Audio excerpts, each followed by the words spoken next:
Família está no ar. Seja muito bem-vindo. O melhor programa da tarde brasileira começa a partir desse momento. E ao meu lado sempre meu fiel companheiro de todas as tardes, ele, que é o Batman Robin.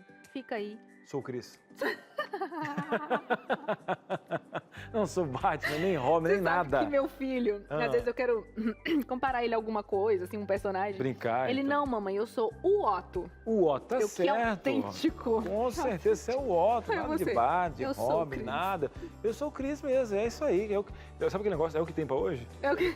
É o melhor, mas é o que temos hoje. Até tossir. Agora é o seguinte, hein, o nosso tema hoje é muito importante, porque não somos perfeitos, vamos tropeçar em um momento ou outro, na vida pessoal, e hoje nós vamos para o business, no corporativo. Sabendo disso, não que a gente foque no erro, mas tentando acertar, de uma maneira ou de outra, nós vamos errar. Eu odeio errar. Quem gosta, né? Ninguém gosta. Mas eu tenho assim uma... Então, é a forma de como lidar com o erro, ver ele na tua timeline de vida e tal. Agora, o medo de errar, o medo por si só não é um problema, o medo é positivo, ele te livra de várias coisas.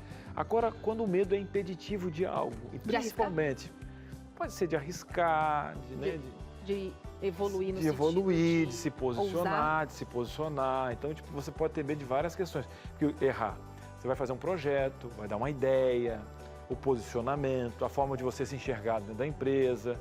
E eu acho que pode ser um ciclo também. Se você tiver medo de tudo, de não dar um passo, eu imagino que essas pessoas por dentro se cobram de uma maneira muito rigorosa, Então, como você lida com você mesmo, é um tema forte. Agora eu vou te falar uma coisa. Nós aqui.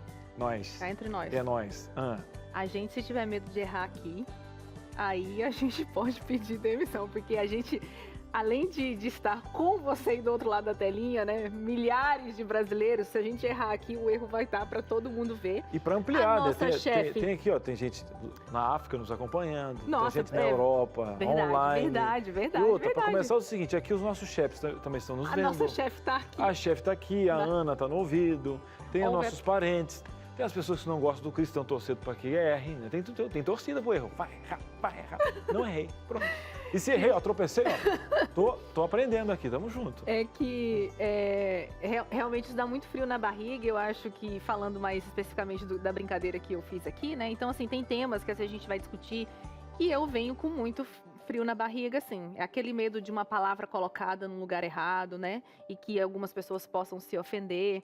Então, assim, Mas isso eu acho positivo. Você ter um filtro para que a gente possa ter uma empatia com outra pessoa, tá tudo bem e tal.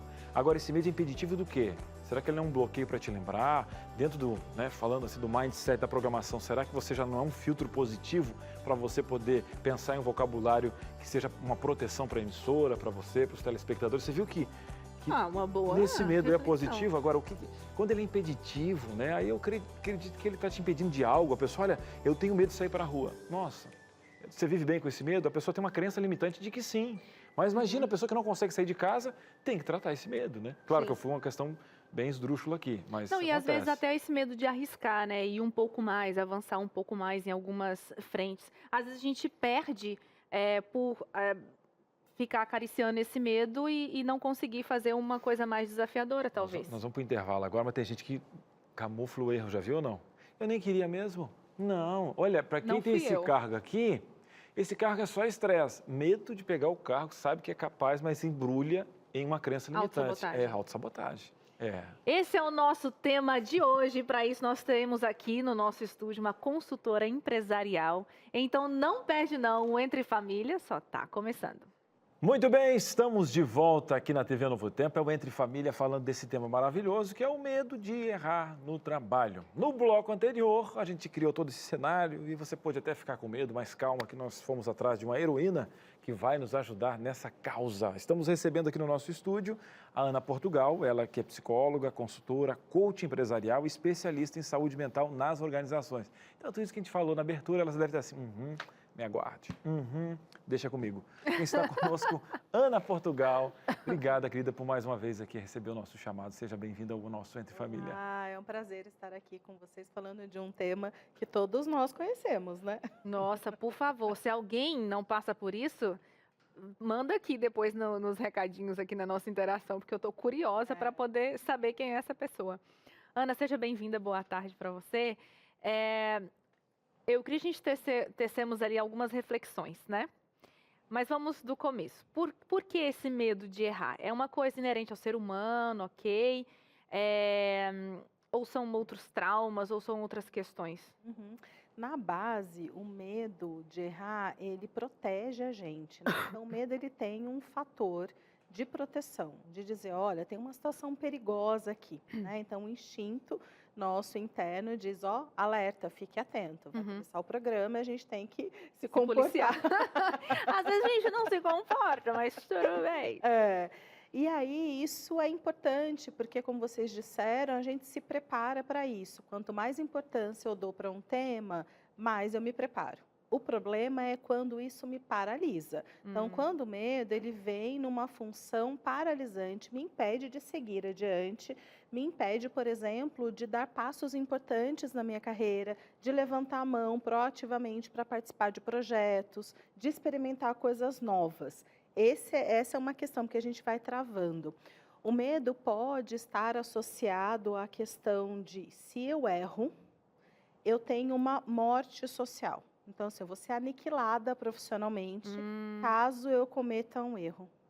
Então, eu não vou ter mais chance depois disso. Como fim de carreira... Nossa, meu pai, é muito isso dá um pânico. Isso. Parabéns, Cris, você acertou, já pode ser um coach. Não, mas o medo paralisar. Quem é que não teve alguns medos positivos e outros negativos e tal? E mais uma vez, a gente passa pelo autoconhecimento, né? Nessa palavra que é fundamental para se conhecer, até para saber o que é real, o que é irreal, o que é fruto da minha imaginação e tal. Agora eu pergunto, por aí, já a gente vai chegar nessa questão do autoconhecimento, Aninha, mas a construção do erro na minha vida, né? Porque, um exemplo, esse ser humano vem zeradinho, e aí a gente não vem bem zeradinho porque vem a carga genética, outras coisas, mas vamos supor que dentro da janela da vida que a gente vai desenhar para esse filho, né? Que é criado pela avó, pela mãe, ou pelo tio, enfim, nós temos vários formatos de famílias aqui que estão nos acompanhando. Mas de uma maneira ou de outra, né? Eu falo sempre, essa criança vem com uma incompetência subliminar, né? Ela não sabe que não sabe. Sim. Depois ela vai trazer para a consciência que ela sabe que não sabe algumas coisas e depois ela vai acabar conhecendo. Então é nessa timeline. Aí pergunto para você, Aninha, dependendo da forma com que um pai, nessa linha pedagógica, ele acentua o perfeccionismo ou ele pega a consequência do erro, né? E aí a forma com que também ele enaltece mais o erro. Às vezes ele é exposto, né, para o outro irmão com comparações, porque a primeira microsociedade não é o trabalho. Sim, horrível isso. Ele pode ser exposto, que tipo de experiência ele tem em se provar, porque o pai o poda, o irmão é um comparativo, é uma régua muito forte. Aí eu pergunto para você, a infância, né, que é essa janela, ela tem parte na construção dessas decisões, desse jovem, desse adulto que está um pouquinho fracionado diante de uma coisa normal, que deveria ser normal? Diante de algo que leva a gente adiante, né? Que é aprendizado. É isso, na base acontece. Então, eu aprendo a ser ser humano, né? E me relacionar no mundo assistindo aos meus pais. Então, por exemplo, se eu tenho no meu contexto familiar pais, cuidadores muito perfeccionistas, críticos com eles mesmos, que sofrem demais, ainda que me digam, não, filha, tá tudo bem, errar é normal, o importante é você aprender com o erro, mas eu vejo que você, meu pai, minha mãe, meu cuidador, não administra isso na sua própria vida, isso se torna uma questão. Potencializa ainda mais quando a punição para os erros, quando a gente coloca muita carga na tinta para corrigir os erros. Obviamente, a gente tem que corrigir os erros das crianças, porque você vai norteando ali melhores formas de como conduzir o mundo, né? Conduzir a sua vida no mundo. Então, como fazer melhores escolhas, construir o melhor caminho. Mas a forma com que isso é feito pode afetar, porque a criança, ela precisa ter uma autoconfiança forte o suficiente para ter certeza do nosso amor por ela. Porque vem muita crítica, você nunca dá a bola dentro, você nunca elogia para não perder. Quando eu erro, o meu maior medo é deixar de ser amada. Porque a criança começa a pensar que ela não é boa o suficiente. Então, por exemplo, quando a gente coloca um estigma, você é muito inteligente, você é inteligente. você traz isso como um selo, né? Um rótulo. Parece positivo chamar a criança de inteligente, porém, ela sabe que ela não é inteligente em absolutamente tudo. Ela sabe que ela falha e que ela tem dúvidas e tem coisas que ela erra.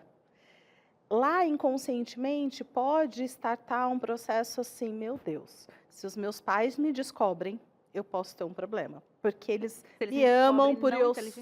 não inteligente. Porque eles me amam por eu ser inteligente, eles ficam muito felizes com o meu desempenho escolar, por exemplo. Mas eu sei que eu posso fracassar.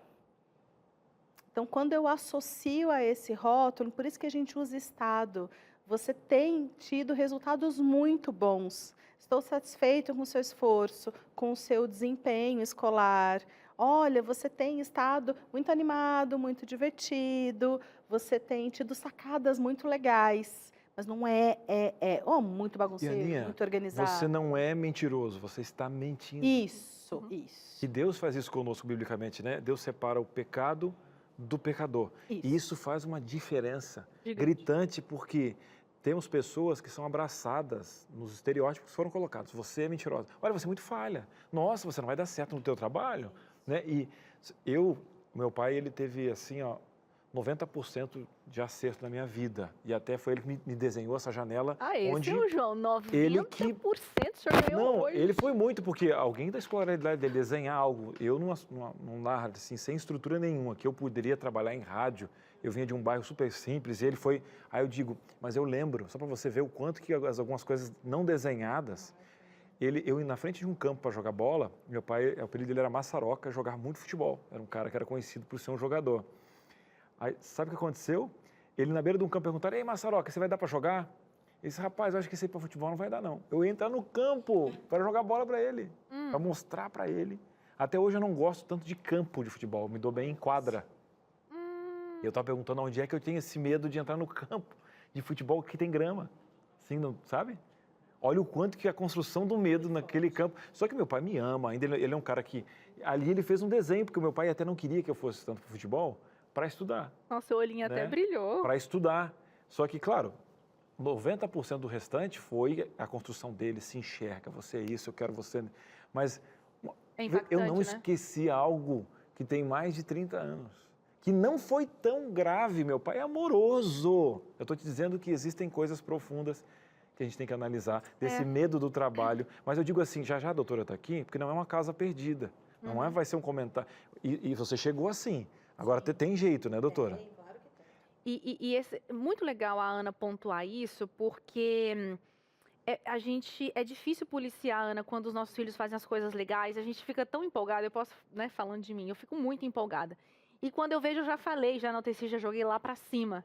Mas cada vez mais aqui no Entre Família, eu tô tendo a consciência de não superestimar ele demais para que ele não tenha um padrão muito elevado para ter que levar e não permitir que os erros venham para ele poder aprender. A gente vai rapidinho aqui, dar um pulinho lá no Rio de Janeiro com os nossos amigos cariocas, porque a dona Sara foi às ruas perguntar para eles se eles têm medo de errar, o que eles fazem quando erram no trabalho. Vamos ver? Errar é humano. A frase clichê faz parte do nosso dia a dia e a gente sabe que é a mais pura verdade. Mas e quando o erro é no trabalho, no ambiente profissional? O que fazer? Hoje eu estou aqui na escadaria Celaron, no Rio de Janeiro, e vim conversar com as pessoas. Como elas agem nessa situação? Como que elas lidam? Quer saber? Vem com a gente então!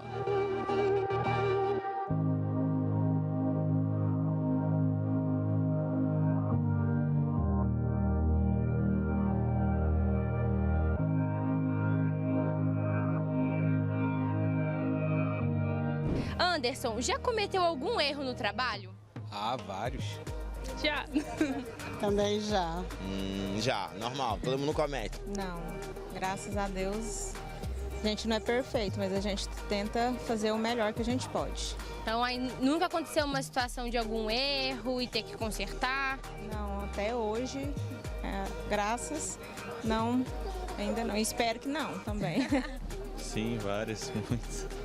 Muitos. É normal, né, gente? Mas a questão é, como lidar com esse erro? Como que vocês lidam? Na verdade, tentar aprender com o erro e não cometer mais. É o que eu tento fazer. Às vezes, dependendo, é impossível não errar, porque ninguém é perfeito, mas a gente tenta aprender para não repetir o erro. Quando eu erro, eu procuro sempre aprender com o erro, para não cometer mais novamente e ter a oportunidade de cometer novos erros. E normalmente assume? Assumo. Tá, eu tento consertar da maneira que é me passado ou do jeito que eu aprendi. Eu tento aprender com ele, corrigi-lo, para melhorar numa próxima vez, não? Tipo assim, eu tento normalmente não errar, só que às vezes, como a gente trabalha com o público, é totalmente diferente. Então você tem que manter uma calma, ser sincero com a pessoa, estimular, tipo assim, o seu linguajar em relação a outra língua. Então, tipo assim, não é tão difícil errar, mas é bem propício no meu caso, ainda mais por ser vendedora. Eu acho que é assumir o erro, manter a calma, explicar para as pessoas o que está acontecendo e vida que segue. Alguma hora todo mundo vai errar, né? E já aconteceu de ter aquela vontade de dar uma escondida, de colocar a culpa em outra pessoa? Colocar a culpa em outra pessoa, não. Dar aquela escondida, acho que já deu vontade, mas no final é sempre bom ter certeza que tá tudo bem falado. Eu acho que é melhor você assumir o erro e passar para alguém que pode, de repente, te ajudar, do que você ficar escondendo e o negócio vira uma bola ali de neve, ficando cada vez maior. Sempre. Esconder, na verdade, às vezes a gente tem que esconder na frente do cliente, né? Para que o cliente não tenha má impressão da gente, porque mesmo que a gente seja humano, a gente não pode errar, né? Pro cliente, né? Ele tá pagando, então ele não acha certo que a gente erre. Às vezes acontece, às vezes a gente erra para mais, erra para menos, mas não tem o que fazer. Assumir o erro humaniza o seu trabalho, né? Você se coloca no nível de humano, porque você, por estar liderando um grupo, as pessoas te olham como você fosse acima deles, e você assumindo um erro, você se nivela e procura não errar novamente, porque errar é humano. É humano. Olha, Povaredo do Rio de Janeiro, os cariocas com a gente aqui. É um prazer sempre. Sarinha, você sempre arrasa, né? Trazendo o povo justamente para esse programa, que a ideia é a gente compartilhar várias visões ali sobre o erro. E a Ana estava comentando aqui para a gente vários posicionamentos. Você até trouxe uma aplicação para a gente aqui, porque a gente está como você, né? Está comendo pipoca aí, você está tentando bater um bolinho da tarde, está vendo esse aqui em outro horário na África, também está com uma turma em casa e está debatendo o mesmo assunto. Essa é a ideia. Agora, Ana, do que você viu nessa matéria da Sara, dos nossos cariocas, ali, das várias perspectivas do erro, o que a gente podia trazer para a gente conversar aqui de pontos que você analisou ali? É importante, né? Tem um participante que diz, o importante é aprender com erro e eu faço isso, né? É isso, ele tem que valer para alguma coisa. Imagina a gente viver a vida, a gente se coloca para movimento e aí a gente erra e de repente não toca mais aquilo. Para vocês terem uma ideia, uma criança cai em média 1.800 vezes até aprender a marcha de andar. 1.800 vezes. Eu faço um plano na minha cabeça, coloco toda a minha energia, coloco meu corpo em pé, me movimento para andar e 1.800 vezes eu caio, em média. E a gente não desistiu, né? Óbvio, não dá para você errar 1.800 vezes a mesma coisa no trabalho, mas o processo de melhoria, ele sempre evolui. Então, eu não sou a melhor pessoa na primeira vez que eu faço algo. Então, a primeira vez que vocês apresentaram o programa, com certeza, quando você olha e fala, caramba, hoje é muito mais fácil, né? Dirigir também. Então, colocar a gente para colocar a mão na massa é muito importante, porque o processo de melhoria, ele vem com a repetição, né? Eu acho legal, sempre que vai falar desse assunto, lembrar do Thomas Edison, né? Sim. Eu não sei se o Cris sabe que ele é o rei da curiosidade, mas foram várias mil vezes até ele conseguir a perfeição. Escrevi um roteiro, até quero mandar um abraço especial do Roller Peps sobre tentativas. Vai lá, Feliz Set Play, e eu escrevi sobre justamente Thomas Edison.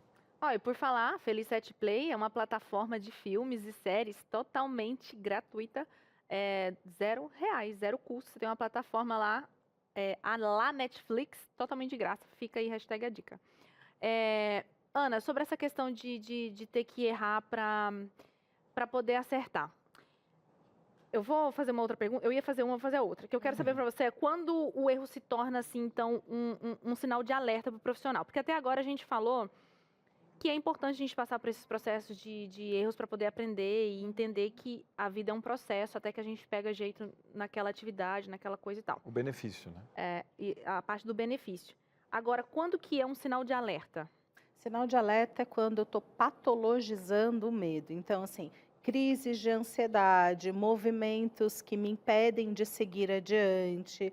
Então, quando eu começo com um movimento de paralisação, não só num primeiro momento, mas eu sigo paralisada e começo a ter hiperventilação, respirando muito ofegante, sudorese, que é a transpiração, toda vez que eu vou tocar aquele tema e tal, é importante a gente acender uma luz de alerta, né? Então, a gente precisa ver o que está faltando.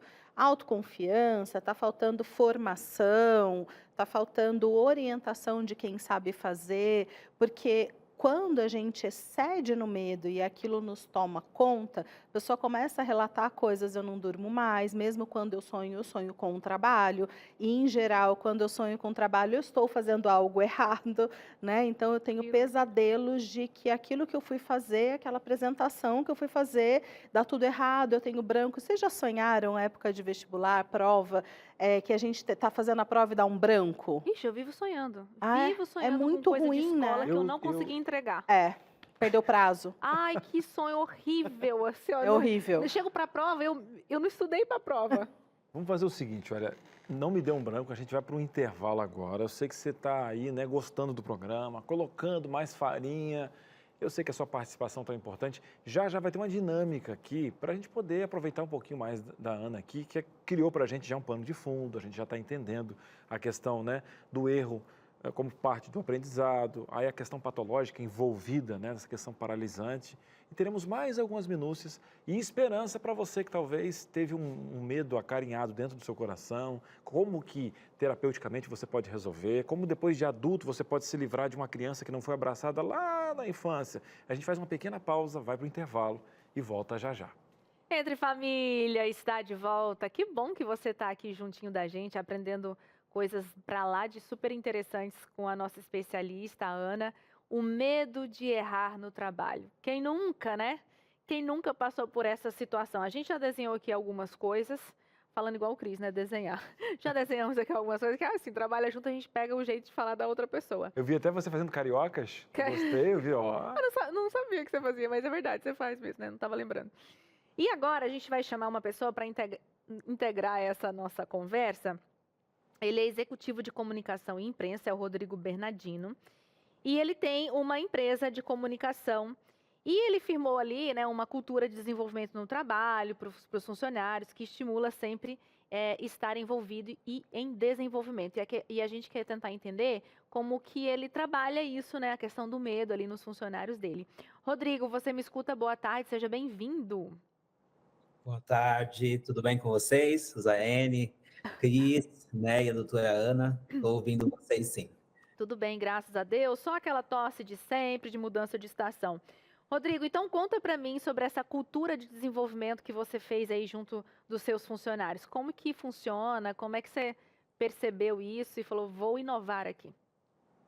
Eu acho que a primeira coisa, né, é a gente conhecer muito bem eles, né? Acho que o nosso primeiro trabalho aqui é fazer isso, né? Conhecer muito bem quem são as pessoas que trabalham com a gente, e aí depois traçar ali alguns desses medos que já vêm até de outras oportunidades de trabalho, né? Porque aqui, embora nós tenhamos uma cultura organizacional, uma cultura de comunicação diferente, a gente sabe que as pessoas já vêm de outras organizações e que elas não tiveram esse tipo de diálogo, né? Elas não tiveram esse tipo de cuidado que nós temos aqui. Então, o primeiro passo é conhecer eles, né? Quais são as suas histórias, quais são os desafios, né? Que eles encararam em outros desafios e que eles vêm trazendo também aqui para a nossa companhia. E a partir disso, a gente consegue trabalhar, né? Primeiro com os líderes, né? Para eles entenderem o que a gente conseguiu identificar já nesse processo seletivo, né? Nesse início de trabalho, para que ele vá conduzindo dentro das diretrizes que a gente já adota aqui na agência. Rodrigo, parabéns. A gente sempre, quando fala de um modelo específico, convida você ter esse olhar que está se desenhando, né? A gente fala sobre RH e acaba sendo uma sigla, mas a gente acaba esquecendo que são recursos humanos mesmo, né? E hoje a gente tem um preço de uma empresa no mercado, ou quando ela abre para SA, a gente tem essa questão toda de saber qual o valor dela de mercado, né? Qual o valuation da empresa e tal. E boa parte desse valor é o valor de ter as pessoas mesmo. O seu grupo de colaboradores tem um valor que você, inclusive, se você colocar em balança monetária mesmo, você tem um treinamento dessa pessoa, aí você tem um ambiente. Quando você investe, né? O bom é a longevidade desse profissional que você está apostando dentro da empresa. Aí eu te pergunto, né? Quando alguém ele tem esse medo, né, eu pergunto para você, como você já fez um filtro da entrada dele, avaliou ali a aptidão que ele tem e até o nível de desenvolvimento, né? Dependendo do contexto, se ele é uma pessoa iniciante, vai precisar de uma supervisão, já é um cara M4, digamos que o pessoal fala de mercado, que já pode ter um desenvolvimento. Tendo essa leitura, fica muito mais fácil, porque cada um tem um tempo, isso que você falou, um tempo para lidar com o erro. Alguém que está iniciando, alguém que você trouxe de uma empresa, né, de uma outra empresa maior, que já tem um desenvolvimento, você faz algo personalizado, Rodrigo, para atender essas pessoas, porque medo e cada um lida de uma forma diferente, queria saber da dinâmica. A dinâmica principal, Cris, é a gente entender ali como que esse medo, né, impacta a pessoa, né, a pessoa que está desenvolvendo. Porque, às vezes, ela acredita que é algo muito impactante para a nossa companhia, ou para o trabalho que ela está desenvolvendo com o cliente, ou em alguma peça que a gente esteja trabalhando, e, às vezes, não é. Né? Como eu disse, é um fator, né, que já vem aí de outros momentos. Então, a gente conversa muito, né? Eu acho que esse é um dos pontos principais aqui da nossa atividade, é conversar muito. Até brinco, né? A gente é uma empresa de comunicação, então o nosso principal ativo é se comunicar. Então, a gente precisa conversar o tempo todo sobre isso, né? Trazer esses feedbacks dentro do nosso código de cultura, a gente deixa muito claro essa questão do jogo limpo, né? O que realmente aconteceu, né? E como a gente não vai fazer com que isso aconteça de novo, né? A gente também trabalha um diálogo muito forte aqui, que a gente cometer erros, nós vamos sempre cometer erros, a gente só não pode cometer os mesmos erros. Né, a gente tem que cometer erros novos, né? Que a gente não deixa essa questão do medo assim ser uma coisa ruim, né? A gente só não quer que ele persista no mesmo erro. Vamos buscar outras coisas, porque como vocês já disseram, a questão do errar traz também consigo um aprendizado. E numa empresa isso é muito importante, né? A gente aprende o tempo todo com as pessoas, aprende com os clientes, com o desafio, né? Proposto para nós, pelos nossos parceiros comerciais. Então é impossível que esse erro ou que esse desafio, né, não aconteça no dia a dia, né? A gente só não pode persistir nisso, né, e realmente aprender. Rodrigo, agora a pergunta que não quer calar. Diga para mim, quando alguém na sua equipe erra, como que funciona a cultura organizacional da sua empresa nessa situação? Primeiro, como eu disse, Suzane, é o jogo limpo mesmo. Olha, você errou, né, você de fato não deveria, né, ter feito dessa maneira, e aí a gente entende os porquês, né? Será que foi também uma questão nossa de não comunicação correta, de uma informação não alinhada dentro do processo do desenvolvimento? Então, a gente, né, mostra que isso aconteceu e também quer entender se esse erro não é um erro de todos nós, né? Porque a gente não pode também, dentro de uma companhia, dentro de um espaço coletivo, atribuir o erro a uma única pessoa, né? Existem muitos processos, né? A empresa, a gente trabalha com muitos processos, e esses processos precisam, né, ir caminhando, não que eles sejam completos, né, e certinhos, eles nunca serão, mas a gente precisa mitigar isso, né, para que não aconteça novamente, porque dentro de uma companhia, numa empresa, a gente, esse erro, dependendo do erro, pode custar muito, né? Pode custar a perda de um contrato, pode custar um problema institucional, né? Aqui mesmo nós trabalhamos com grandes instituições, né, de impacto público, né? Então, com corporações ligadas ao governo. Então, essa questão do erro, ela precisa ser trabalhada de uma maneira muito, muito séria, né? Não fazendo com que as pessoas se sintam com medo de errar, mas também entendam que a observação, a entender o que aconteceu, seja importante para que isso não volte a acontecer. O que eu achei muito legal no Rodrigo é entender que muitas vezes você tem uma cultura, né? Aí tem a corresponsabilidade do erro e o efeito coletivo, que às vezes um montante de processos podem induzir, né? Aí você tem um setor, uma pessoa em específico que vai ser rotulada, mas o processo inteiro tem que ser revisto. Isso é muito importante. Você cresce, uma empresa que tem processos assertivos. Aí eu pergunto, né? Você já salientou bem também da responsabilidade que a pessoa tem diante dos erros, a corresponsabilidade coletiva desse erro. E aí eu pergunto, e como que você constrói o acerto, Rodrigo? Porque, na verdade, você tem alguém ali, né, que você tem um momento empático, a pessoa também assume as consequências, e você tem um profissional que você, tipo, olha, vale a pena investir, porque faz parte do desenvolvimento dele aqui. Como é que você constrói para tirar dele, né, o melhor para que esse erro possa fazer parte das suas cicatrizes, não uma ferida aberta, que tem gente que gosta de rasgar ainda mais a ferida e acaba, tem essa questão toda de tudo muito descartável, né? Exato. Eu acho que a principal coisa, principalmente que a gente gosta de trabalhar aqui, é que o erro ele não pode ser maior que os acertos também, né? Isso é muito importante dentro de um processo coletivo, né? Então, olha, a pessoa faz sempre certo, né? Então, ela errou em um ponto específico. Por que eu vou trazer tanta força para isso? Né? Por isso que também o feedback é importante em todos os processos, né? O feedback positivo, olha, você tem desenvolvido um ótimo trabalho, você precisa melhorar em algum ponto específico, você errou sim nesse ponto, mas agora a gente precisa acertar. Então, se foi feito um processo que não estava alinhado, a gente vai começar a alinhar isso, né? Então, é importante trabalhar primeiro essa questão do feedback constante e não forçar, né, essa questão do erro, não trazer, né, nossa, ficar o tempo todo lembrando desse erro, não. Passou, aconteceu, a gente tirou essas lições, né, as lições que a gente aprendeu, as lições aprendidas desse erro, e agora a gente vai para o acerto. Né? Então, mudar isso, né? Então, na mesma conversa de feedback sobre isso, trazer também os pontos positivos e os pontos negativos, o que a gente aprendeu com isso e o que a gente não vai poder mais cometer.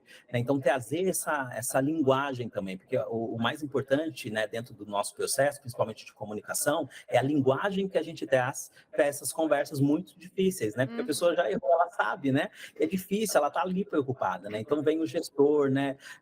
O líder de área dele, pesa muito mais para isso, então a pessoa acaba, em alguns casos, não vendo mais perspectiva para aquele trabalho, né? E a imagem dela começa a ficar comprometida em relação às próprias atividades e às atividades desenvolvidas pela empresa, né? Porque também o nosso papel enquanto empresa é conduzir os profissionais para que eles deem o melhor deles, né? Esse é o nosso papel, né? Então, conduzir esses colaboradores, esses profissionais para que eles consigam tirar o melhor e dar o melhor dele para os nossos projetos. Então, a gente precisa lidar com isso o tempo todo e tentar fazer dessa maneira, né?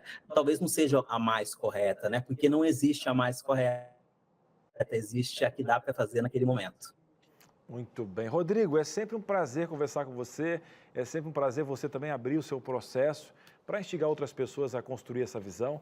Eu acho que vai ter muita gente que vai enviar currículo para você, mas está tudo certo, né? Mas obrigado, Rodrigo, por nos atender sempre e trazer sempre esse case de sucesso, não perfeito, como você fala, mas pelo menos essa janela de conversação e diálogo numa empresa de comunicação que se comunica. É isso aí, né? E só para finalizar, a gente utiliza muito o processo de empatia, né? A gente tem que se colocar no lugar das outras pessoas, né? O tempo todo, porque senão a gente não consegue, né, ter essa visão tão ampla. Eu que super agradeço, tá? A oportunidade de falar com vocês. Valeu, Rodrigão. Até a próxima. Tchau, tchau. Deixa eu pegar uma carona aqui nessa conversa, esse bate-papo super legal com o Rodrigo. É um case de sucesso, como o Cris colocou, ele tem uma maneira, né, super interessante ali de trabalhar essa questão com os funcionários dele. Agora eu te pergunto, Ana, o medo de errar pode estar atrelado também, né, entre algumas questões que você colocou aqui, também como a empresa lida com esse funcionário na questão das pressões? Cobrança interna, cobrança pessoal? Potencializa, né? Óbvio. A gente tem trabalhado, ele falou de um jeito de lidar com as pessoas, que a gente tem trabalhado muito nas organizações, que chama construir segurança psicológica. Legal. A sua empresa é uma empresa segura psicologicamente? Eu trabalho aqui com você, me sinto confortável para ser quem eu sou? Que é muito interessante, né? Eu falo que eu trabalho com humanização dentro das empresas. Isso. Como é que a gente... que ponto que a gente chegou que a gente tem que humanizar o ser humano, né? Caraca, que coisa! O que aconteceu? Ai, aquela palavra que você fala, ai. Porque é isso, assim, o erro é humano. Explica assim, só para o nosso telespectador entender um pouco melhor esse humanizar. Do que você está falando? Humanizar é trazer vulnerabilidades. Não existe perfeição, né? Na liderança, sobretudo. Então, líderes que conseguem olhar o pacote humano. Ele falou, a gente trabalha para despertar o melhor que as pessoas têm. Óbvio, e o ideal é que todo mundo traga a sua luz, né? E aí os seus talentos desfilam, os dons e talentos desfilam pelas suas entregas. Dentro disso, Sim. Ana, desculpa te cortar. Imagina. Desculpa mesmo, mas só para não perder o que eu vi. Envolve a questão da pessoa, da diversidade. Por exemplo, eu sou um jeito de pessoa, o Cris é outro jeito de pessoa completamente diferente, né, Cris? A gente pode perceber isso todos os dias. Mas ele tem a contribuição no perfil dele, eu tenho a contribuição. De repente, a nossa chefe poderia falar, não, eu quero um tipo assim. Isso. E a gente ter que fazer, talvez, o que ela quisesse. Não é o caso, viu, Ana? Que também é o nome do nosso chefe. De personalizar. Isso é robotizar, né? Eu quero todo mundo igual, com o mesmo padrão, com o mesmo jeito de se comportar. Você perde muito, porque a diversidade é muito rica. O recorte do olhar, de como eu me posiciono, e a gente se complementa. Então, quando não tem um ambiente seguro psicologicamente, quando a cada erro você promove uma caça às bruxas, quem errou e tal, automaticamente eu vou me defendendo. E aí me defendo, me silenciando. Quando o gestor chama, e aí eu queria gente para participar desse novo projeto. Eu estou sem tempo, eu não vou me arriscar. E aí, alguém tem alguma ideia? Ninguém quer arriscar a falar. Dar ideia. Agora, Ana, você que trabalha também nessa análise comportamental, né, analisando tudo, a gente tem uma geração agora que está trazendo os dois lados muito aflorados. Ou ela se joga, ou ela se retrai. Então, a gente tem de 14 a 24 anos mais depressão, mais ansiedade e tal. Mas, ao mesmo tempo, a gente tem um cenário que acabou sendo desmembrado estruturalmente. Por exemplo, antigamente você tinha que sair da faculdade e já ter um emprego, né? Hoje o pessoal busca um ano sabático, dependendo das condições, para poder ver. A gente tem uma transição de carreira mais fácil, ou seja, tem até pessoas com 50 e poucos anos, porque o cenário não te cobra tanto, de que eu tenho que fazer uma linha de 40 anos na mesma empresa. Eu vou construindo minha carreira e eu vou colocando na mochila da vida e fazendo essa contribuição. Eu só vejo, aí eu pergunto para você os resultados ou as consequências psicológicas disso. Que tem pessoas que têm uma resistência, e pessoas não, tem CNPJs, né? Tem PJs aí que têm uma resistência em enxergar isso. Ou seja, ainda perdem dinheiro por não adaptarem um ambiente onde porque ainda você tipo assim, eu sei que eu tenho um dress code, uma forma de vestir, eu tenho missão na empresa, tá tudo certo, eu tenho os princípios da empresa que são imutáveis, ok. Só que eu tenho um cenário para trazer essas pessoas para cá, porque senão eu tenho um turnover, ou seja, um giro muito grande, porque o ambiente não é propício para a geração que está tendo. Eu não preciso negociar princípios, nem o dress code da minha empresa, mas eu não tenho um cenário onde essas ideias, nesse estilo rápido que pensa, aí eu aprisiono, porque aí eu tenho medo de errar. Por quê? Porque eu não tenho condições e processos internos para que eu me adapte a esse tipo de gestão mais rápida. Ou seja, eu tenho trocentos chefes e eu não tenho uma descentralização, né? Sim. Não cabe mais isso, né? Pergunto para você o quão danoso um processo que podia, inclusive, ganhar mais, mas não consegue enxergar ainda. Vai demorar ainda um delay de uns 10 anos financeiramente para aprender. De se atualizar, você fala as novas... É de entender como funcionam as pessoas, né? Porque, tipo assim, até a gente brinca, né? Parto humanizado, Sim. né? Tipo, você está com seres humanos, é humano, né? Mas aí, um exemplo, tem que vir uma tendência de humanizar o que deveria ser sempre. Então, se a gente tem um ritmo de trabalho muito mais rápido, eu não negocio princípios, nem missão, nem o dress code, está tudo bem. Agora, a maneira com que eu giro, ela é um ambiente tóxico, porque eu não condiz com o agir muito mais dinâmico, né? A gente tem que tomar muito cuidado, conforme os anos vão passando, eu brinco assim, gente, a gente não devia encaretar, né? Que é isso, a gente enrijece e a gente trinca. De ser careta? De ser careta, no sentido de, não, só o que eu sei é certo. Isso, Se eu tenho uma empresa, se eu faço gestão de um negócio e eu preciso dos novos talentos, eu preciso ir conhecer quem são eles, sabe? Onde vivem, o que vestem, o que comem. A gente precisa fazer isso, dar o direito de conhecê-los para entender que realidade é essa.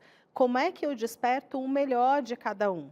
Que é isso que você falou, né? De repente, ele chega num ambiente de trabalho e todo o talento dele não está à disposição porque ele está travado, porque aquele ambiente não conversa com ele ou ele não se identifica com o local, né? Então, é muito importante que a gente, por exemplo, liderança, é quem conduz a humanidade em diferentes medidas, estude sobre gente. Sim. Então, eu falo, você é um contribuidor independente, ok, você é engenheiro, vai estudar engenharia, você vai administrador, vai estudar administração. O momento em que você faz uma virada para a gestão, você tem 2 objetos de estudos. 1, gente. 2, dinheiro financeiro. Como é que você faz a administração, que a gente chama nas empresas de budget, que é um orçamento.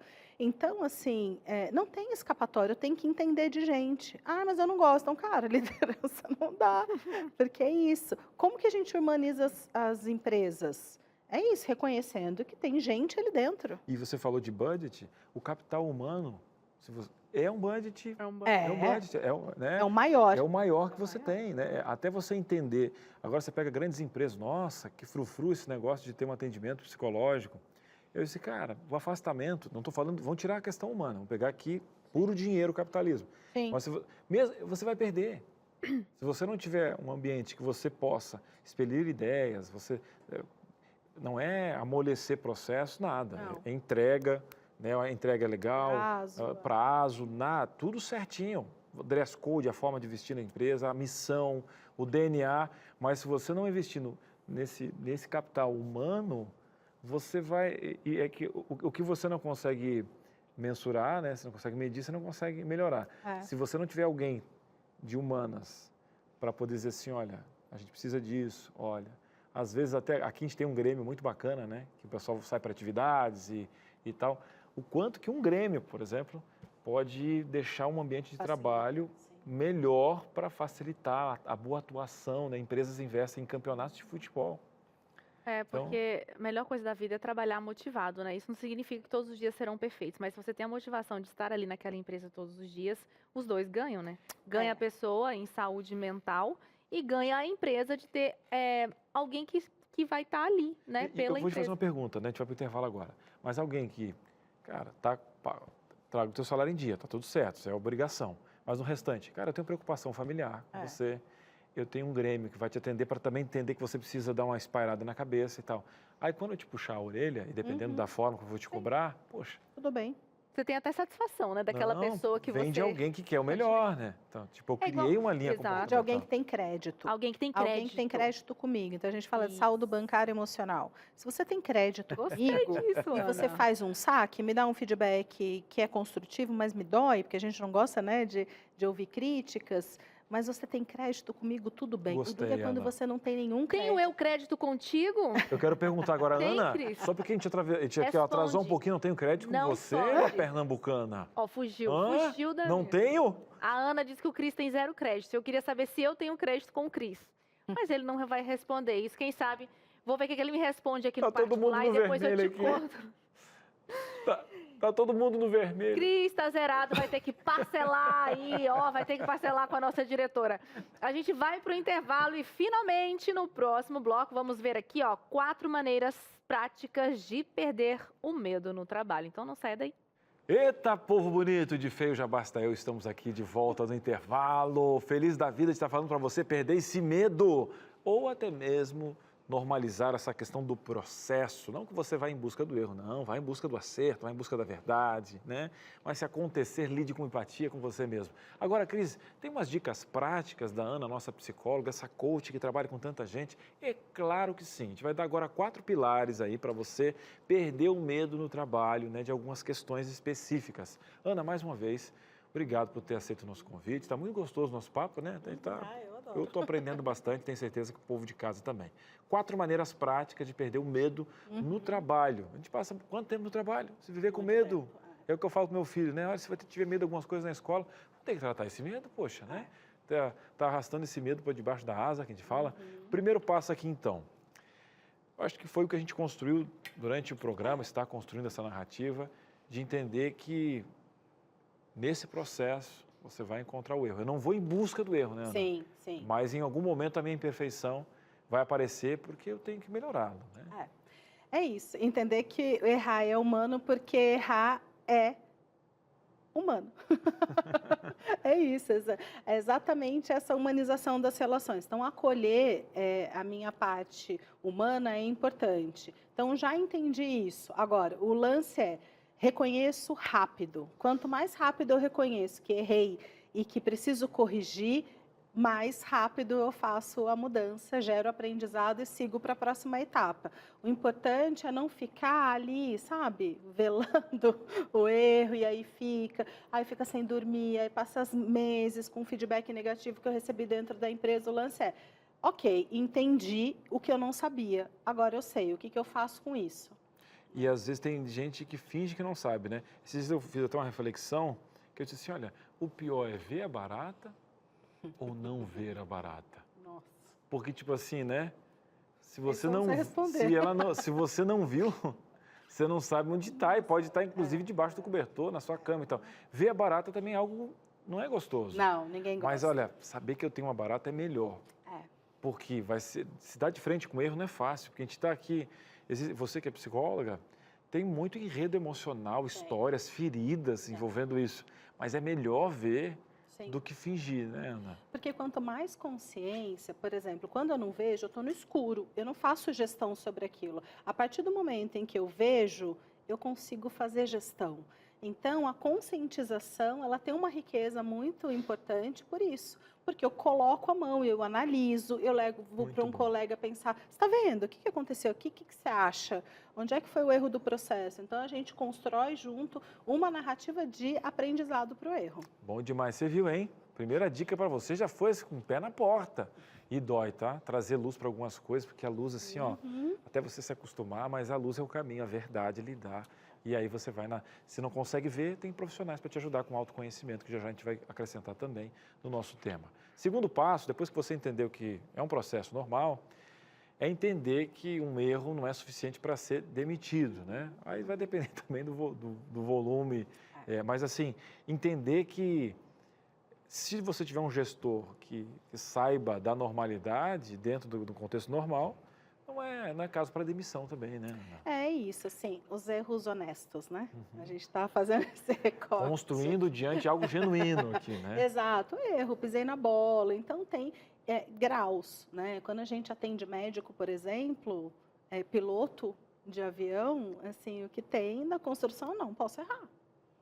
Né? Porque o impacto do erro é muito significativo. Então, quanto mais eu me preparo, menos eu erro. Então, como é que eu me preparo? A gente ainda vai chegar, mas é fazendo parceria com pessoas, bons profissionais por perto.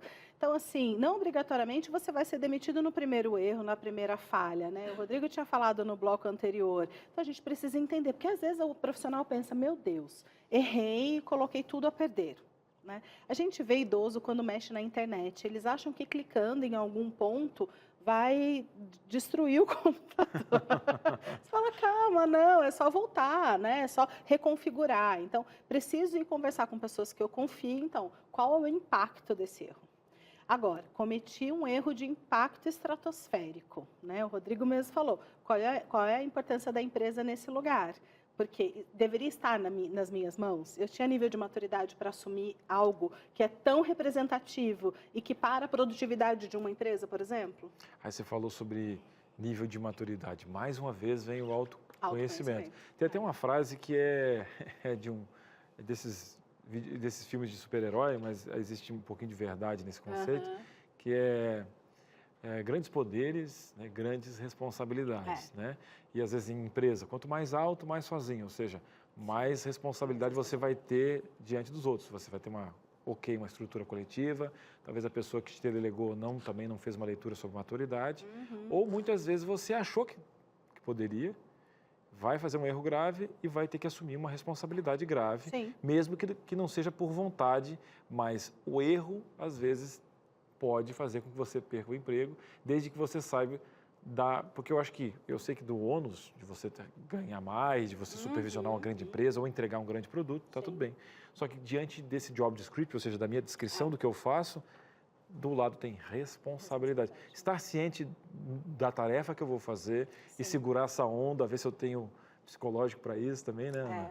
E olha, quando a gente fala de altos cargos, muitas vezes o líder é responsabilizado não por erros que ele cometeu, mas pelo que a equipe fez. Então, liderar é uma arte, né? É um desenvolvimento, porque é isso, o tempo todo você precisa se aprimorar, porque de repente você está fluindo super bem no seu trabalho, mas você não delegou suficientemente bem, você não acompanhou o processo de desenvolvimento da tua equipe, não está fazendo follow-up, acompanhamento das entregas, e aí? Né? A equipe errou e o líder ele é responsável também por isso. Eu acho muito bacana também dessa questão que você falou, de fazer essa conversa, ter esse feedback, porque eu acredito que, como você trata, às vezes, com 100 pessoas ou 50 pessoas, ou um processo grande, quando você tem esses ajustes, você vai entendendo quem merece um pouquinho mais de confiança, outros você vai ter que ter um acompanhamento. Agora, é porque a gente está falando em todas as instâncias, né? Desde você que é liderado, desde você que está liderando. E aí, uma das frases que a nossa Ana trouxe aqui nos bastidores é que quando ela atende, ela acaba vendo que ali as hierarquias acabam e a gente tem que tratar o ser humano. Então, às vezes, você entende de bons processos, você entende de muita coisa de business, só que você está errando na questão humana. E, às vezes, não é com o outro, é que você, como não lida bem com você acaba projetando um processo errado humano e um processo saudável que você tem de business. E isso, eu acho que talvez seja um dos grandes problemas que a Ana resolva, que você tem projetos saudáveis, empresas enormes, você tem dinheiro na conta, mas algo humano não está sendo tratado nessa jogada, né? É isso. O líder tem em si mesmo sua principal ferramenta de liderança. Então, a gente, no exercício da liderança, precisa se desenvolver, a gente precisa estudar, aprender metodologias e ferramentas. Mas, se eu não trabalho autoconhecimento, se eu não faço uma viagem de me estimular, de me superar, de fazer uma jornada de desenvolvimento mesmo, eu não levo ninguém junto comigo, né? Porque eu sou minha principal ferramenta. Então, o tempo todo a gente precisa se aprimorar. Tanto eu, contribuidora independente, porque não tenho uma equipe, quanto as pessoas que lideram pessoas, ou lideram líderes e lideram negócios, por exemplo. Muito legal. Que conversa saudável e gostosa. Está gostando aí de casa? Bom demais, né? Vamos agora ao terceiro ponto para você. Dica prática para você perder esse medo aí no trabalho. Você que está chegando agora, a gente está trabalhando medo no trabalho. Estamos com a Ana Portugal, que é a nossa psicóloga, coach na área, faz um trabalho muito bacana com as empresas e vai ajudar você. Terceiro passo. Bora lá, hein? Você já entendeu, você também está entendendo que às vezes você tem responsabilidades, mas muitos dos medos são irreais porque você está criando um cenário desnecessário, esse excesso de futuro está fazendo com que você não viva o presente, puxando você da realidade.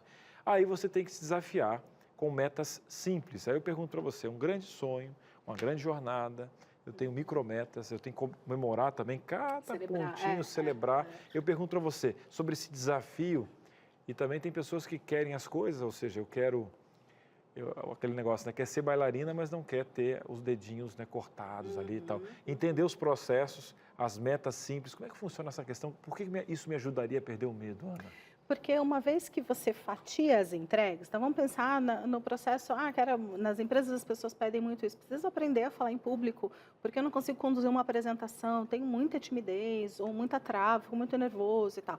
Não dá para você começar com uma plenária de 200 pessoas, né? Porque você está iniciando, você sempre teve branco, na escola não praticou muito isso.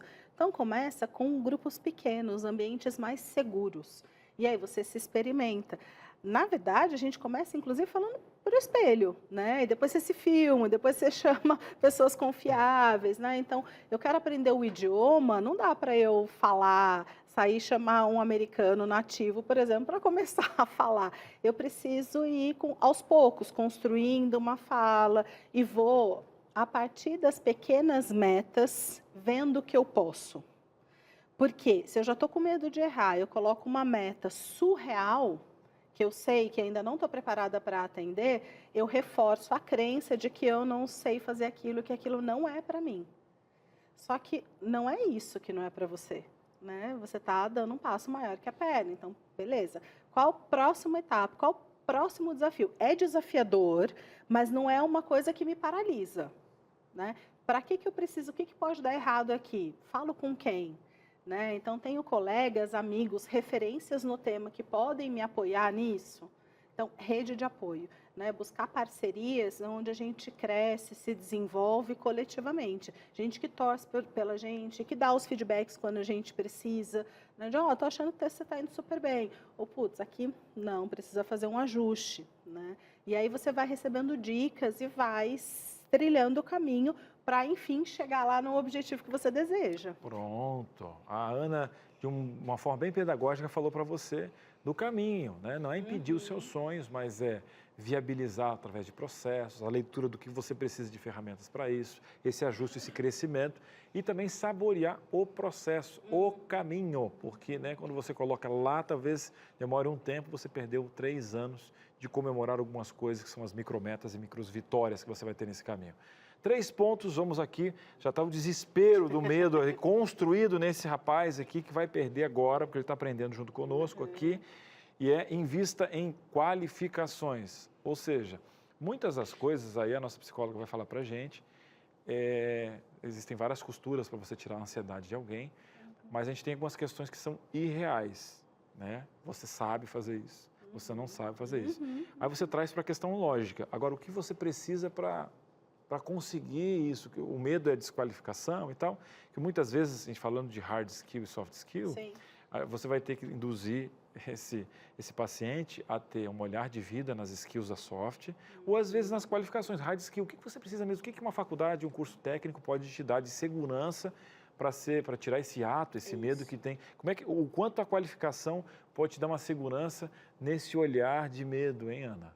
Então, é muito interessante, porque de repente você pega um livro que um autor vai construindo toda a trajetória dele naquele tema e vai passando pelos insights que ele teve, as fichas caindo, que ele teve ao longo do processo de aprendizado. Muitas vezes ele compartilha erros, ou no documentário, ou um professor específico de uma área.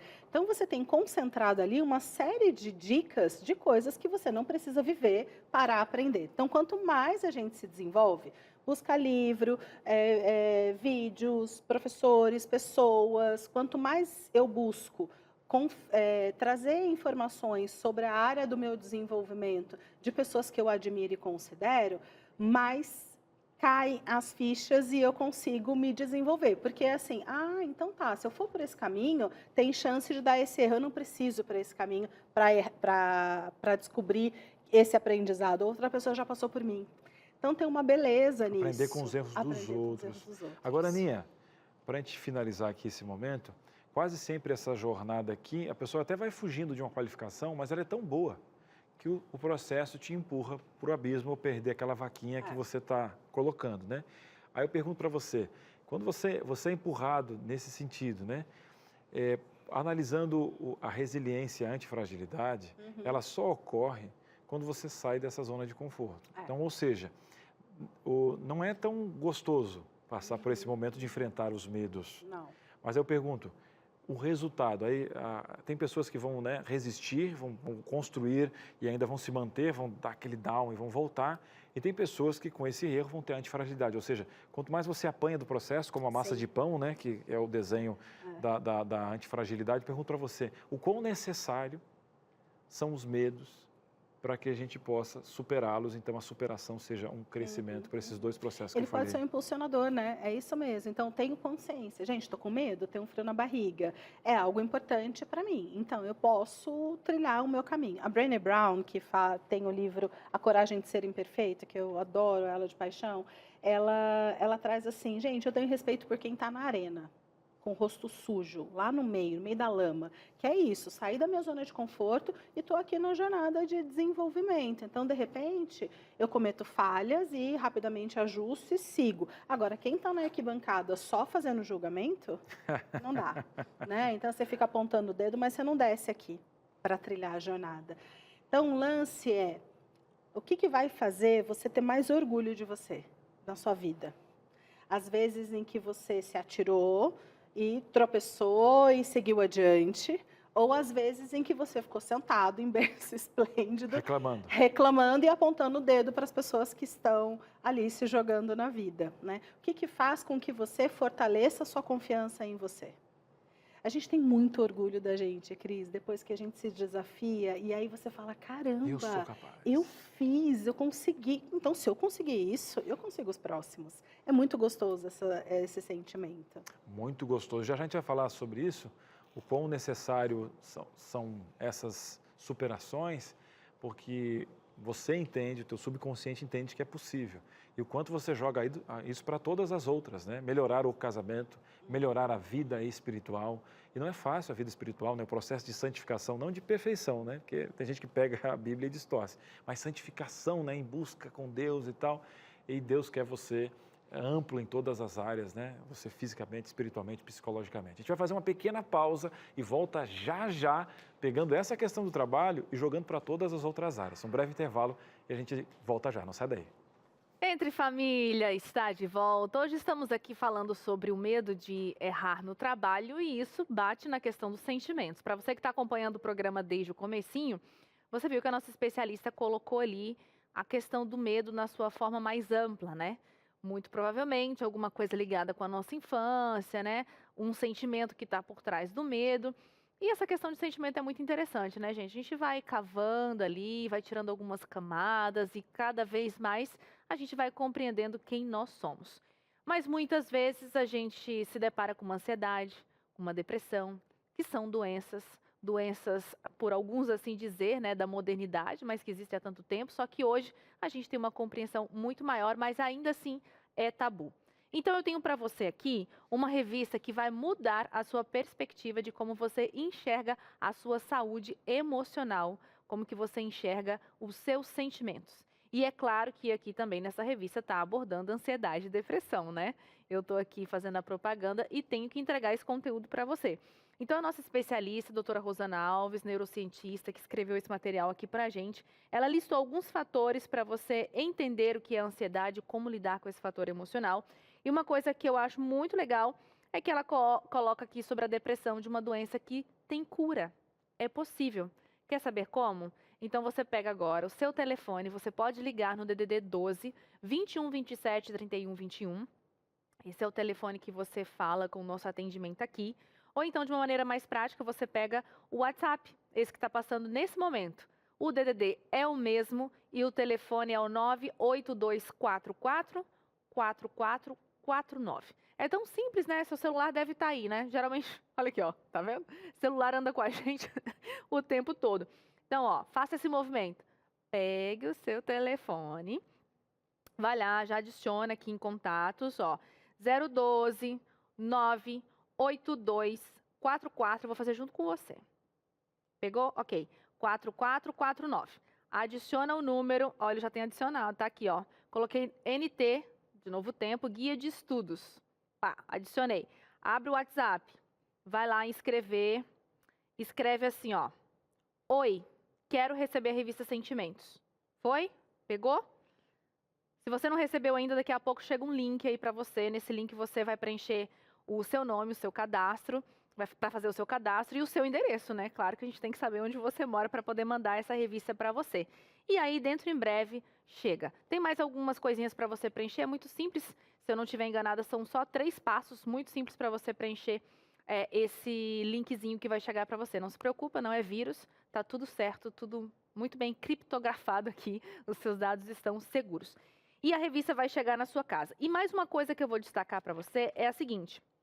Aqui dentro de cada temática você vai ter perguntas e alguns espacinhos para você colocar as respostas, tá? Isso é muito legal. É uma forma de aprendizado muito, muito, muito bacana. E olha, você também vai ter algo muito surpreendente. Vão ter alguns versos bíblicos para você relacionar esse tema com alguns conselhos da Bíblia. Muito legal, né?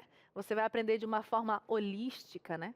Entendendo o todo. Isso é muito, muito bacana. Então já pede a sua, que vai chegar aí no seu endereço, assim como essa daqui chegou. Tudo bem que essa daqui a gente pegou na expedição, né? Mas chega certinho, eu posso provar e posso te dar essa garantia, tá bom?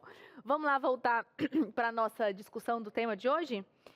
E o que mais agora, Cris, que a gente pode abordar aqui para conversar com os nossos telespectadores sobre o medo de errar? Você pegou meu tablet, senhor? Eu peguei, então tá aqui, ó, devolvo. Eu errei, mas eu admito e eu vou agora consertar pegando o meu. Rapidamente. Pronto. Peço perdão.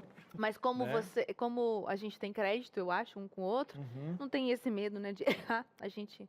É isso aí, aconteceu, peguei, mas ficou também para você não precisar pegar ali, facilitou a sua vida e juntos Já a gente evitou vai uma aflorando. E quem por a sabe? gente conhecer a nossa equipe, a gente já quebrou algumas questões que poderiam ampliar esse medo. Nós temos uma conexão na nossa administração do programa que faz as coisas funcionarem.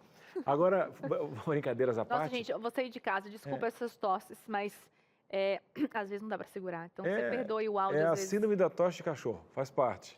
Vê se cuidar, né?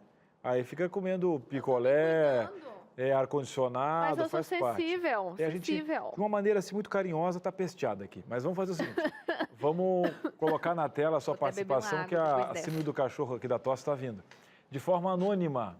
Ana, às vezes eu tenho medo de expor minha opinião numa reunião, de não ser bem interpretado. Aí a gente tem essa questão da opinião dos outros e o senso de pertencimento nesse sentido, né?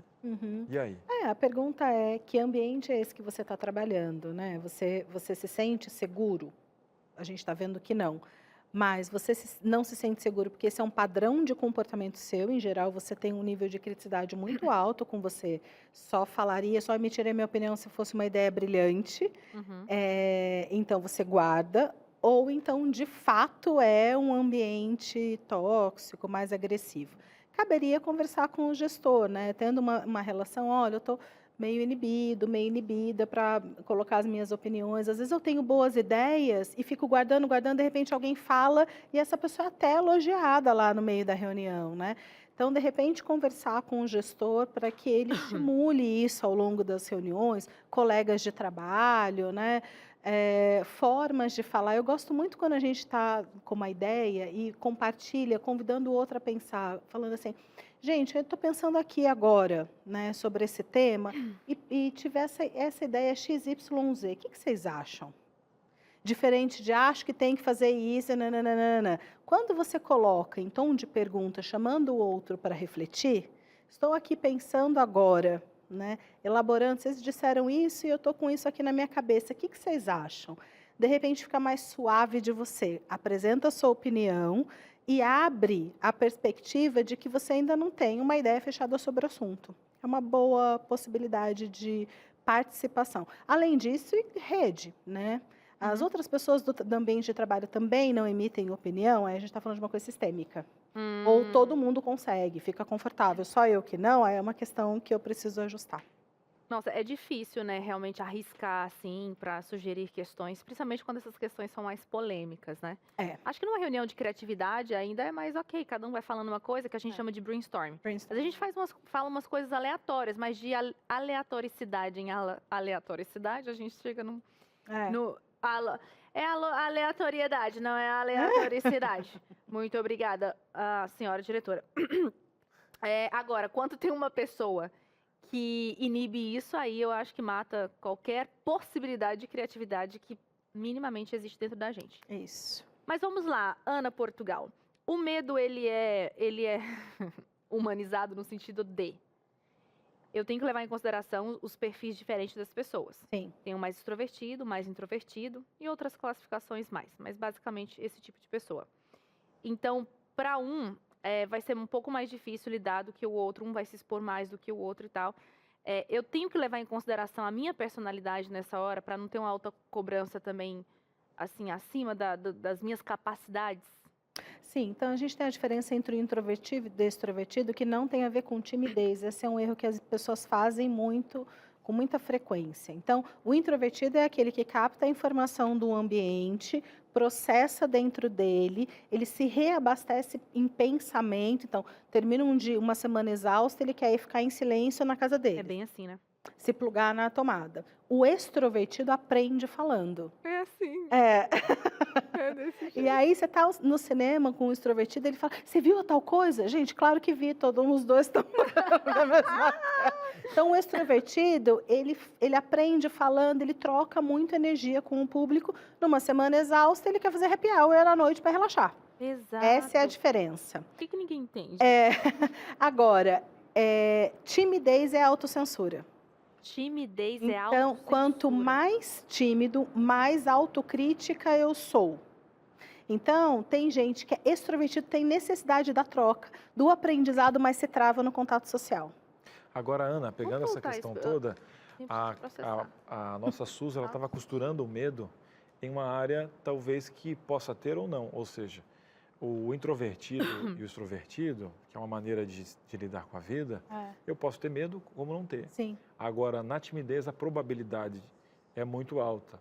Porque aí a timidez já é algo que te paralisa. Sim. Ou seja, então, um exemplo, eu tenho alguém introvertido, mas que se relaciona bem com o erro, e eu tenho um introvertido que não se relaciona bem com o erro. Isso. Agora, no tímido, Não importa a personalidade. Não importa a personalidade. Entendeu? É isso. Nesse sentido. Agora, Gostei disso, eu estou refletindo até agora. O medo é a timidez. É uma autocensura. É uma autocensura. Agora, trazendo isso para a vida, o tímido, ele não é só tímido no trabalho, isso que eu estava falando lá. Quando você quer superar algo, às vezes o trabalho ele te escracha na sociedade, porque você vem enrolando isso desde o ensino médio, da faculdade, só que aí o mercado de trabalho é o ganha-pão, você já tem uma família, ou não tem por medo. Pergunto para você, alguns cenários, eles te jogam a verdade no seu processo de vida. Se eu consertar isso para o trabalho, que ganhos eu tenho em outras áreas que talvez assim, ali eu tenho um valor, o trabalho tem uma grande questão, né, ligada a dinheiro e uma parte de valor, mas eu tenho outras áreas que são agregadas com valores imensos que eu perco, porque a gente fala aqui, né, que 1 em 3 casamentos no Brasil termina em divórcio, a segunda é a questão financeira, então tem a ver com o trabalho, e a primeira é a comunicação. Que problemas eu tenho quando essa patologia se arrasta em outras áreas da minha vida, Ana? É muito sofrido, né? Porque é isso. Imagina se eu fico paralisada com muita frequência, com medo de errar nas diferentes esferas, eu estou dizendo que eu estou me aprisionando. Eu não estou fluindo na vida de uma maneira mais confortável, desfilando quem eu sou. Eu fico travado o tempo todo. E aí tem um nome que a gente usa que chama persecutoriedade, que é quando eu estou parada aqui, alguém ali deu uma risadinha e eu penso, gente, está rindo de mim. A pessoa fica se sentindo perseguida pelo entorno. Quanto mais perseguida pelo entorno eu sou, vão ver que eu não sou tão boa assim, síndrome do impostor, síndrome ou fenômeno da impostora, vão descobrir que eu não sou tão boa.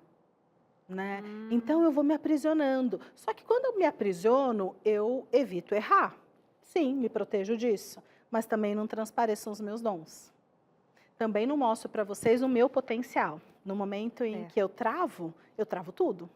Então, esse aprisionamento, ele é muito sofrido, né? Porque a pessoa entra num processo de vida em que ela vai se posicionando do jeito que ela entende que o outro acha que ela tem que ser. Ela responde o que você acha que ela tem que ser.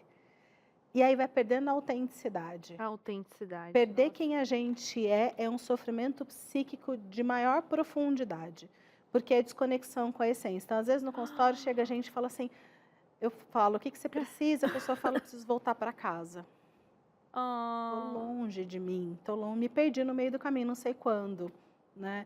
Então, quando, no viés profissional, até para manter o meu sustento financeiro, eu sou convidada a me jogar, ir para a arena, né, e experimentar e a usar até para manter meu emprego, isso me contribui para o meu processo de crescimento como pessoa, porque eu vou me fortalecendo, recebendo feedbacks, eu vou sendo promovida e tudo mais. Eu falo, gente, será que eles estão certos? Será, né? Eu estou em uma autocrítica que me acho tão péssima. Mas se eles estão falando tanto, talvez eu seja boa em alguma coisa. Aí eu vou para casa e ouso um pouco mais.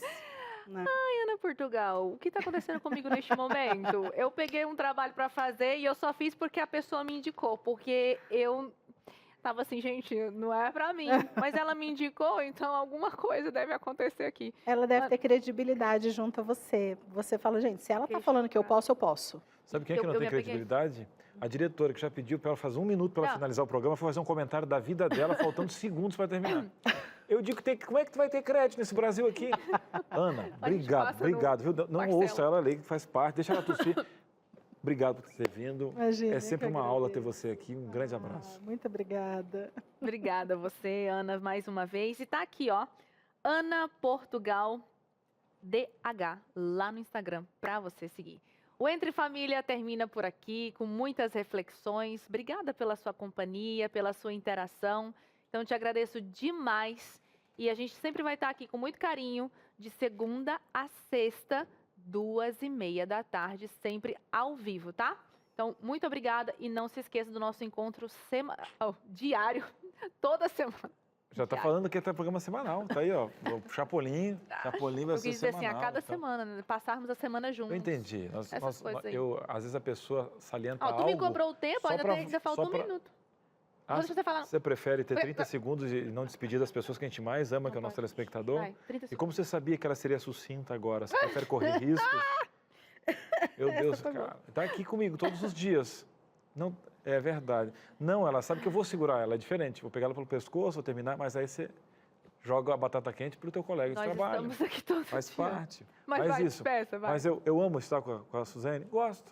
A gente se ama. Tá tudo certo aqui, ó. Dedinho. Tudo certo. E a gente ama estar com você também. Brincadeiras à parte, que esse programa possa ter sido uma ferramenta ativa, porque a gente sabe quão difícil é lidar com o medo, tá?